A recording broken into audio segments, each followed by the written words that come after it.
1,000 years ago, humanity abandoned Earth and created the League of Free Worlds. One of their new homes, XT-59, was a planet buried beneath endless swamps. It was harsh, wet, and almost unlivable, but people built a city there anyway. Over time, that city became a cage. Life on XT-59 was ruled by a system that controlled everything. Where you worked, who you married, even how you lived. Freedom didn't exist. Christy knew that better than anyone. She hated the job they gave her, and the man they forced her to marry even more. So she tried to run, and was caught almost immediately. Christy was thrown into a high-security prison with 8 other inmates. They were lined up against the wall, scanned by machines that collected every detail of their lives, their choices, their DNA. Somewhere far away, a president would decide their fate by algorithm.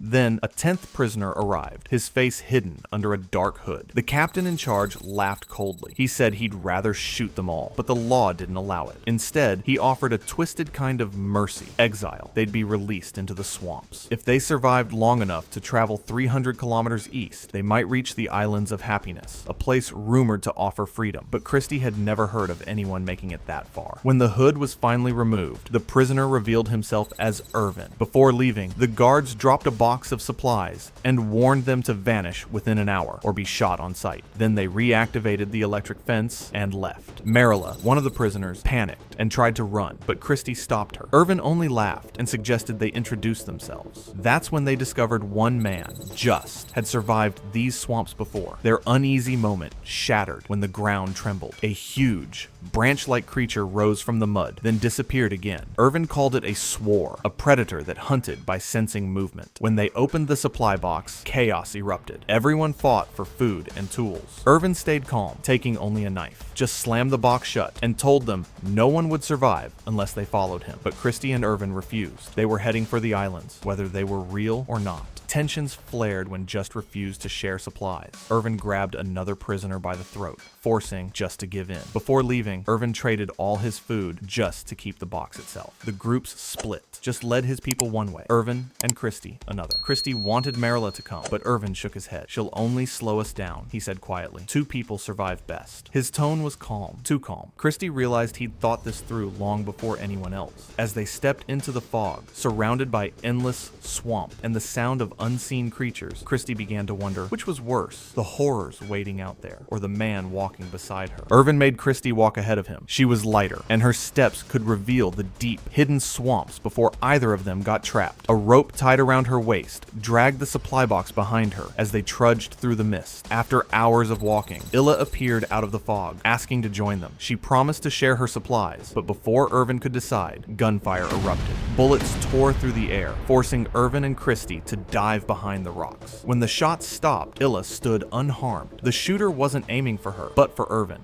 Furious, he told Illa to go back, realizing she'd brought the danger with her. She glared at him and stormed off into the swamp. The two pressed forward, crawling low, using the box as a shield. Strange, glowing insects clung to it, but Irvin said they were harmless. Once they crossed a magnetic field where no weapons worked, Irvin rose to watch the other group from afar. He saw they were following their tracks, and that one prisoner was missing. Moments later, a flash lit up the sky. The facility's cannon had fired. Whoever stayed behind was gone. When Christy asked if the Islands of Happiness were even real, Irvin insisted they were. If they weren't, he said, they wouldn't have tried to kill me. Still, Christy couldn't shake the feeling that Irvin knew too much about the swamps for someone who'd never been there. Back at the facility, the truth unfolded. The missing prisoner, Matthias, was actually a guard sent to infiltrate the group. The cannon fire had been staged. The hunt for Irvin had only just begun. Later, while gathering water, an electrified tentacle burst from the ground, striking toward Christy. Irvin threw himself in front of it, using his cloak to block the attack, but the creature wrapped around him and cut deep into his chest. Following his desperate orders, Christy grabbed the knife and slashed the tentacle's base. It screeched and vanished beneath the mud. Irvin kept the severed piece as a weapon, its surface still pulsing with faint electricity. As Christy cleaned his wound, he finally told her his crime: murder. He'd killed a government official who tried to assault his wife after denying their divorce. He said it was self-defense, but the system didn't care. Their moment was interrupted when Just and his group appeared again, trying to steal the box. Irvin snapped the tentacle like a whip, forcing them to retreat, but he knew they wouldn't give up easily. Hours later, he noticed their shadows still trailing them through the mist. Christy wondered why, just didn't believe in the islands. Irvin guessed they were heading for Rotten Shaw, a ruined prison now home home to outcasts. Before he could say more, the swamp stirred. A swore rose from the ground. Irvin whispered for Christy to lie still. Any movement could trigger it. The others weren't so lucky. Just Group kept walking, and the creature sensed their vibrations. It exploded from the mud, flailing its massive branch-like limbs. Marilla and Job were caught, but Job managed to cut himself free, the wound in the creature sealing itself instantly as it regenerated. Then Kaimi panicked and ran. The swore's branch caught his leg, dragging him screaming into the dark below. When silence finally returned, Christy turned on Irvin, furious that he hadn't warned them. He just looked at her coldly. "My priority is survival," he said. "Yours should be too." Back at the facility, the president ordered his officers to capture Irvin alive, calling him the advisor. If they failed, he promised to make them prisoners themselves. Later that night, as Christy and Irvin rested, a low buzzing filled the air. She turned and froze. A massive swarm of tiny crawling creatures was racing toward them. She tried to run,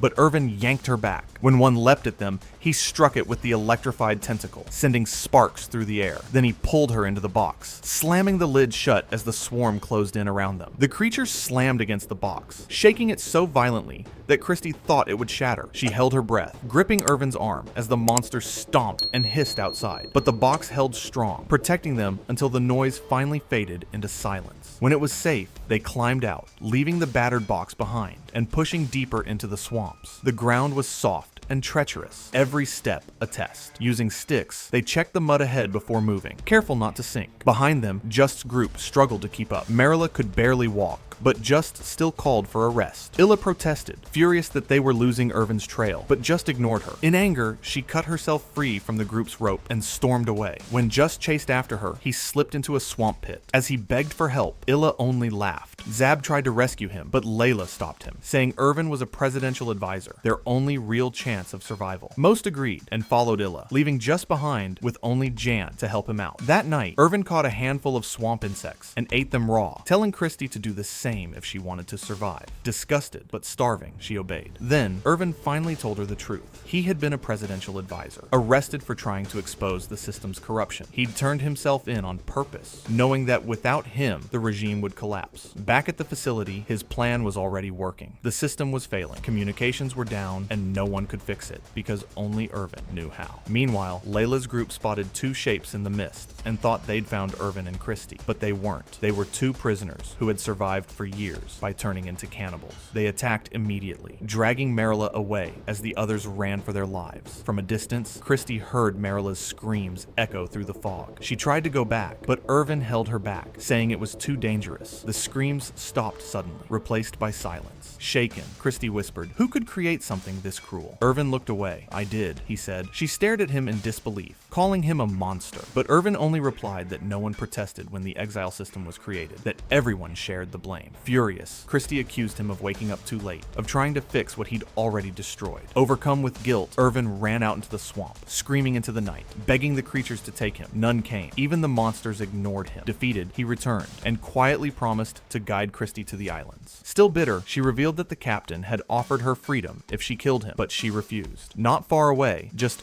finally caught up with Illa's group. Consumed by rage, he grabbed Illa by the throat. As she struggled to breathe, she broke down and confessed everything. Illa finally confessed that the captain had promised her freedom if she killed Irvin. To confirm it, Valentine scanned her leg and found a tracker hidden beneath her skin. When Just ordered them to cut it off, Illa panicked and tried to run, but before she could escape, something caught her. A web-like creature shot out from the swamp, wrapping her in sticky threads until she couldn't move or breathe. Within seconds, she was gone. The tracker signaled her death back to the captain, who smirked with satisfaction. He pulled out an old-style weapon, one that still worked in the magnetic field, and sent Matthias to finish the job. Meanwhile, Valentine stumbled upon a strange leather bag and opened it. A black mist burst out, crawling up his body and devouring his flesh in seconds. Not long after, Jan appeared before Irvin and Christy, pretending he'd abandoned the others. Irvin didn't buy it, and moments later, a blow to the head knocked him unconscious. When he woke, he and Christy were tied up, surrounded by Just and the last surviving prisoners. Just revealed they were close to Rotten Shaw and planned to strike a deal with any remaining officers.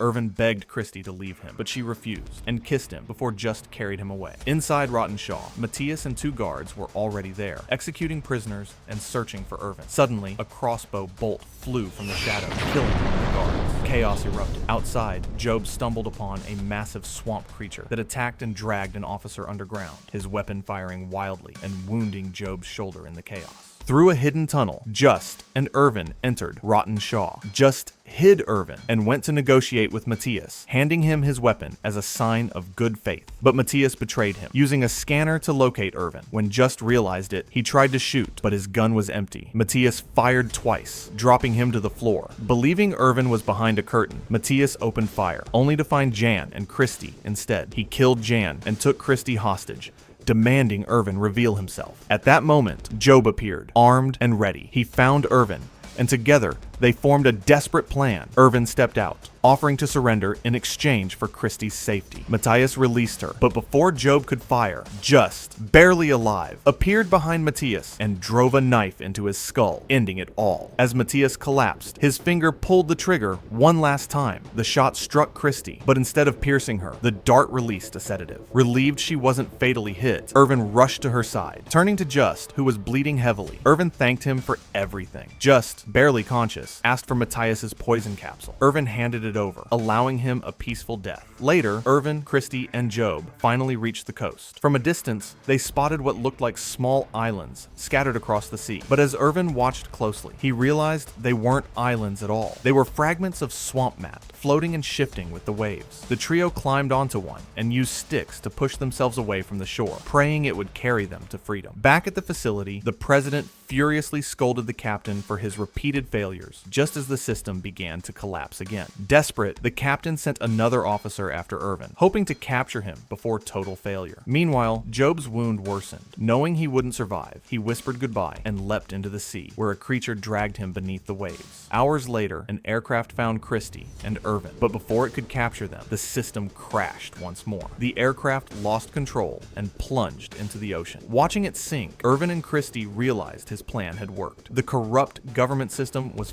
finally falling apart. Their relief was short-lived as they noticed a massive waterfall ahead. Thinking fast, Irvin used his scientific knowledge to form a cocoon from the swamp mat. Holding their breath, they were swept over the edge. When they awoke, the waves had carried them to a new, desolate shore. Nearby, Irvin discovered a hidden military facility. He tried to unlock it, but didn't know the final digit of the code, the one only the president knew. With only 2 attempts left, Irvin calculated possibilities in the sand. Then, Christy quietly reminded him to think back to the president's last words. Following her advice, Irvin tested the system with a false code first, then entered the final number. The door opened. Inside, they found an escape aircraft ready for launch, but only 1 seat. Irvin told Christy to go without him, but she refused, saying she'd rather die beside him than live alone. They kissed, and together, they took off, sharing the single seat as the ship soared into the stars. They eventually reached another planet, where the League of Free Worlds learned the truth about the XT-59 system's horrors. Peacekeepers were sent to liberate the enslaved citizens. For a while, hope returned, but 10 years later, a new system rose, and it was even worse than the last. If you enjoyed this story, don't forget to like, share, and subscribe for more amazing Film Hidden recap.